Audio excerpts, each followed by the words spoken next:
Period.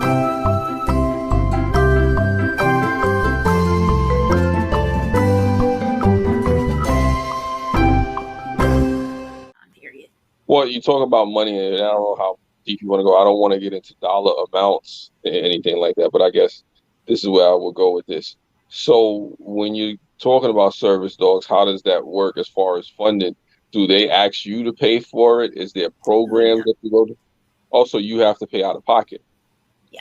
Oh, see, I didn't know that. I thought there was maybe some subsidies or something like that. So that would explain a lot. So you're saying somebody who needs a service dog, still has to have the funds to be able to afford it. Oh Yes. wow. And there's no Um, program to get it. which Well, there are a couple of things that I probably should touch on. Um, Okay. in some states, if you have a child, sometimes there is funding through Medicaid to help pay Okay. for the service dog. Not all states Oh, and I know not that. all situations. And Hmm. and the other thing about, part of the process of getting a service dog is having a doctor certify that you have a disability in one or more life areas that inhibits you from being able to live your life fully. And so Hmm. they have to sign off, just as though you're applying for like disability or something. Gotcha. And so they have to sign off on that, provide documentation, and send it to a service dog agency. But by law, you have to have that disability. So not everybody can get a service dog. But when it comes to Medicaid, from my understanding, that you have to make sure that all of your documentation is right on the mark. Yeah, because they're gonna scrutinize you about it. Right. And the other category is that there are a lot of agencies that will provide dogs to like veterans. Yeah, I And know that. so I've heard that before. sometimes they don't have to pay. But, you know, the rest of us, there's usually not a subsidy, and we're doing fundraising and, writing those checks out from yourself every month. And so it can be extremely expensive. Uh, Hmm. I looked at agencies that wanted like $18,000 Wow, for that's a a lot. train. Yeah, yeah. Um, this particular agency that I found and was accepted through um, wants $5,000 for the dog. But see, that's for the dog itself. I'm actually trying to raise closer to 8,000, and that's Mhm. because there is gear that I need to have, like a new crate, a second dog harness, booties, a second pair of booties, uh, toys, special food, things like that. That, you got a new dog and you want to start over with new stuff so it smells like that dog and not somebody else.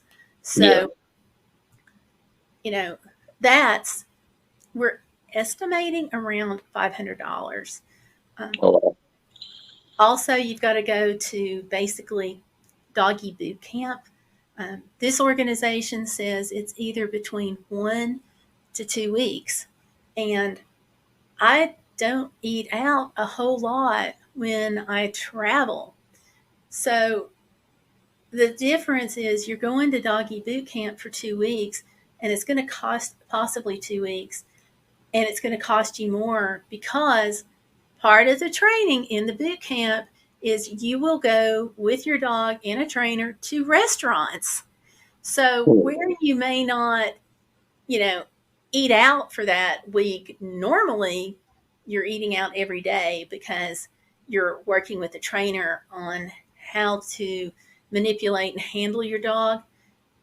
I don't expect that to be a big problem for us, but financially it will be. But fortunately, I've had the background with the other dogs. So hopefully, I can be savvy enough to do this all in 1 week instead of two.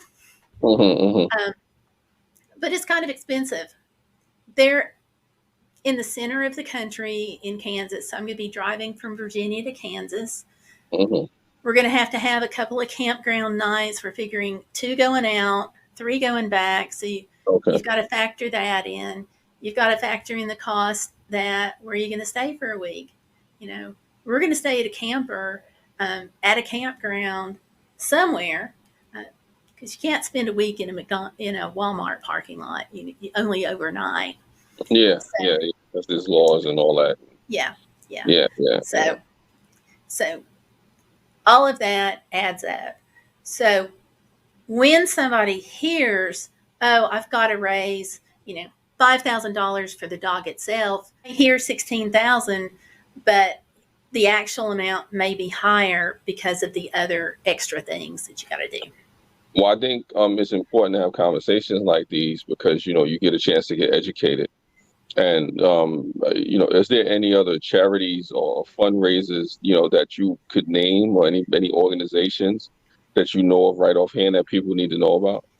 Um, I, as far as fundraising, I have looked at every agency that I could possibly come up with. Um, Pampered Chef does this thing where if you sell it, then you get a certain percentage of it. That goes directly to the agency. You never handle it. Fast food restaurants, sometimes they'll set aside a particular night. You prearrange this with the restaurant, send out flyers. Your friends will take those flyers into the restaurant, and a certain percentage of your ticket, we're talking about pre-tip, pre-tax. So a certain percentage of that may go directly to an agency, which can be helpful. A lot of the restaurants, though, they only set aside a certain number of fundraisers a year. So you have to get on that list, which a lot of times there's a pretty long wait list because they're going to put schools and civic organizations in front because they want to help the most amount of people possible. So rather than giving like one person $500, they'll give it to an organization that can help 1,000 people. More bang for the buck. Churches will often have like bake sales, yard sales. They'll help you with car washes.